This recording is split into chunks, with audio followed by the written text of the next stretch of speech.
Hello and welcome to today's video. This time we're taking a look at Josephine Tey, specifically in vintage paperback. So sit back, relax, and let's take a look.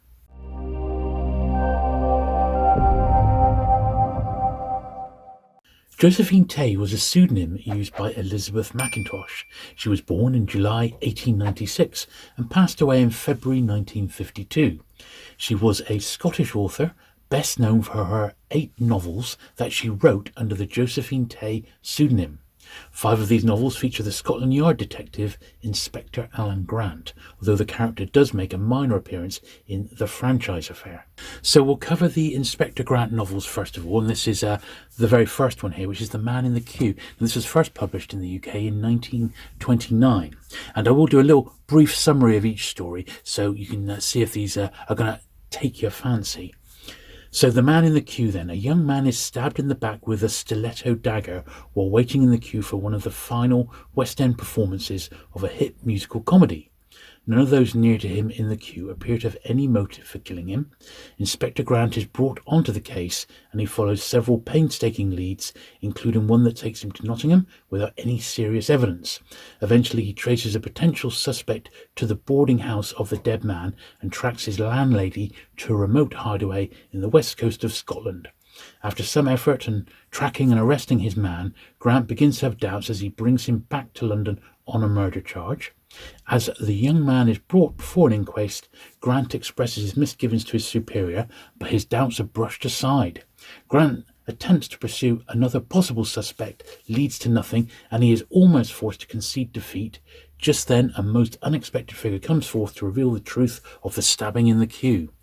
So there we are. So as I said, this is the only edition of this one I've got. It's a great pan. It's G134. It's got a cover by Roger Harris here. Really nice. Let's see when this edition was exact one was published. This is the second from 1958. Pan did also re-release it as a Pan Giant X559. That's got the same jacket, just a different number. And as we go through these other editions that I find online, I will pop up while I'm reading the plot summaries for you to have a look at. So the next one we've got then is A Shilling for Candles. Now this was first published in 1936, and with this one then, the body of a woman, Christine Clay, is discovered at the edge of the surf on a beach in Kent. She is initially thought to be the victim of a drowning accident, but the presence of a button tangled in her hair leads Inspector Grant to conclude she has been murdered. Suspicion quickly falls on her houseguest, Robert Tisdale, who admits to have stolen Clay's car and then regretted it and returned it. Tisdale has been Clay's guest for 4 days at the time of the murder, in a cottage that she had rented in secret to have an anonymous holiday. He inherited a fortune but has squandered it and was rescued from a life of poverty when Clay randomly encountered him in London and offered him hospitality out of kindness. She did not tell him her name, instructing him to call her Chris. Clay's identity is revealed when Jason Harmer, her songwriter, arrives at the cottage, having tracked down its location from a clue in a letter he received from her. Once her identity becomes public, Lydia Keats, an astrologist, receives considerable attention for having correctly predicted that Clay would drown. Now, this book was actually the basis of Hitchcock's 1937 film Young and Innocent. Now this is the Great Pan number 170. It's got a cover by Sam Peffer, one of my favourite artists. This was also reissued with a new jacket by Roger Harris in 1964 as Pan Giant X496, and also once again in 1966. But this is the 1958 Pan original by Peff. So next we've got The Franchise Affair, possibly one of her most famous ones, probably the second most famous. And this was first published in the UK in hardback in 1948. And this is the Penguin edition, the first Penguin edition, Penguin number 841. This is dated from 1951. So Robert Blair, a local solicitor, is called on to defend 2 women, Marion Sharp and her mother, who are accused of kidnapping and beating a 15-year-old war orphan named Betty Kane. Set in Milford, the novel opens with the Sharps about to be interviewed by local police in Scotland Yard, represented by Inspector Alan Grant. Marion calls Blair, and although the firm does not do criminal cases, he agrees to come out to their home. the franchise to look out for their interests during the questioning. As I said, Inspector Grant actually only appears very briefly at the beginning, and he's mentioned a few more times after that. So this is the almost iconic original franchise affair edition from Penguin from 1951. This is the one from 10 years later. This is 1961, and it's designed by the famous designer Romick Marber. There we are, Romick Marber. So he did that particular one there. There was another edition released this year. So Penguin themselves have just re-released these like classic crime titles. And this one's got the cover here designed by Matthew Young. And there's a picture of the author there as well.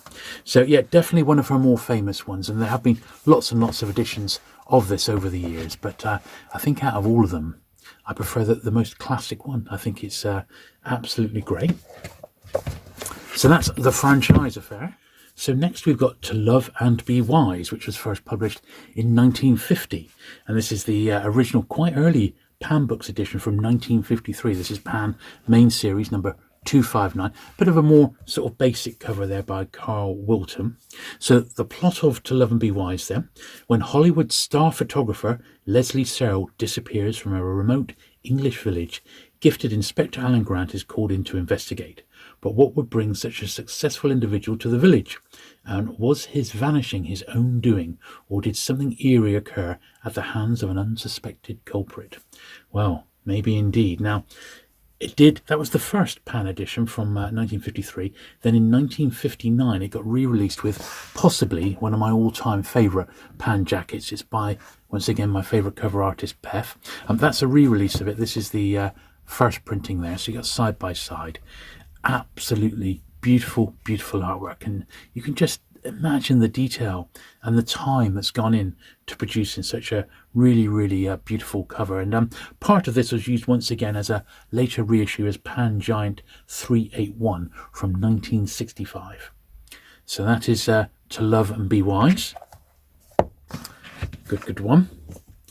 Now on to perhaps the most famous Josephine Tey of all, which is The Daughter of Time.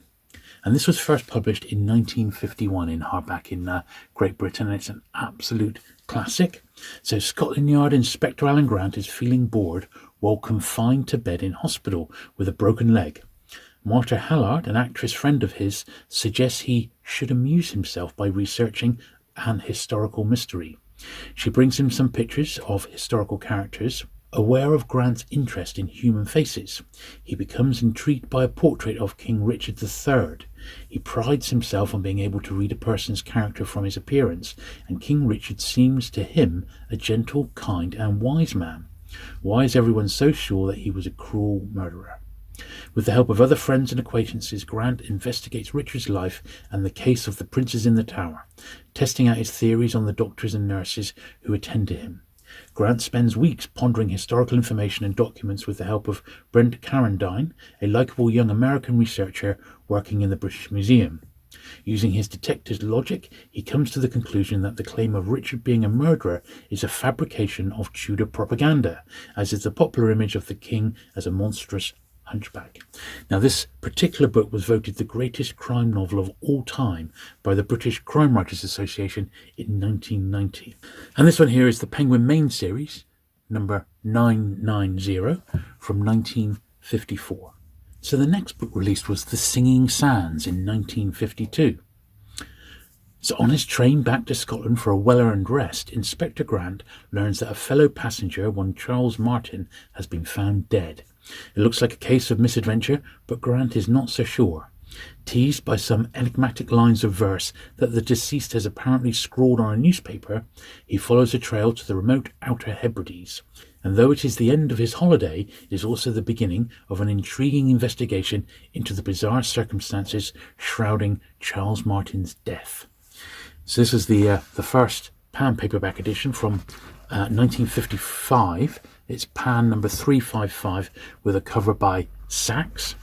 And then we've got this later release here. This is Great Pan number 268 from 1959. This one's got a cover by S.R. Balding. So a couple of different editions there again. I mean, this particular edition was ever so slightly altered. And we don't really know who the cover artist was on this later one, but as Great Pan 268 from 1962, so another 3 years after this particular edition. So next we've got like the standalone novels. So these don't feature Inspector Grant, but they are sort of set in the mid-1950s, sort of in Inspector Grant's universe, shall we say. And the first one of those is Miss Pim Disposes, which was first published in 1946. And it does say here on the page a crime story. So in this one then, Lee's Physical Training College is famous for its excellent discipline and its spectacularly athletic students. Miss Lucy Pim, expert psychologist, is pleased and flattered to be invited to lecture there, even if the Olympian splendour of the students leaves her feeling just a little inadequate. But a nasty accident spoils the occasion, and suddenly Miss Pim must turn her intellect to the unpleasant suspicion that among all these healthy young students there lurks an incurably sick mind. So there we go. So this is once again Pan Main Series 427. It's from 1957 with a cover by S.R. Balding, and then it did get re-released in 1960, so 3 years later, with this updated cover by once again Pef. And it was re-released yet again with a very slight variation in 1964 by Pan. Then the final one we're looking at here is this one, which is Brat Farah, a mystery, as you can see. So this one was first published in hardback in 1949. So 21-year-old Brat Farah is an orphan, alone in the world without friends or family. So when he is offered the unexpected chance to impersonate Patrick Ashby, the long-lost heir to a vast fortune on a country estate, he agrees. Brat is the spitting image of Patrick, who disappeared years ago. At first it seems Brat can pull off this incredible deception until he starts to realise that he is in far greater peril than he ever imagined. Now this is once again a very, very early Pan. This is my first printing of Pan number 280 from 1954. And it did get re-released again with the same cover but with a slash on. I'll pop pictures of these up, of course, in 1959 as Great Pan 237. And then once again a brand new edition from 1965 as a Pan Giant X293 with a cover by Roger Harris. Now this book, without actually any on-screen credit, was the basis for the 1963 Hammer film production Paranoiac. So they are a fantastic series and not that many to actually collect. I do prefer the Inspector Grant books, but the other two are still really, really great. You can't help thinking that Josephine Tey, possibly in her mind, with the recurrence of Inspector Grant, was thinking maybe along the lines of Inspector Poirot and Miss Pim as a possible Miss Marple. Pure speculation, of course, but there are some similarities there, certainly with the sort of time period that these books seem to be set. I know Christie started a lot earlier, but even so, these do seem to fit that sort of late 1940s, early 1950s cozy crime sort of genre. But that's not to put anything away from them, because they are, I think, a much harder edge than the Agatha Christie's, and they come very much recommended. And I think she's certainly surging back into the spotlight these days, old Josephine Tey, with people certainly reading them today and enjoying them. So I think they're well worth taking a look. So there you are. I hope you enjoyed that little look at Josephine Tey in vintage paperback. Certainly an author I feel is coming back into the spotlight a bit in more recent years. Thank you very much for watching today. If you've enjoyed it, do please give the video a thumbs up. Do please hit the subscribe button if you're not already for regular vintage paperback content, and I look forward to seeing you again very soon. Bye.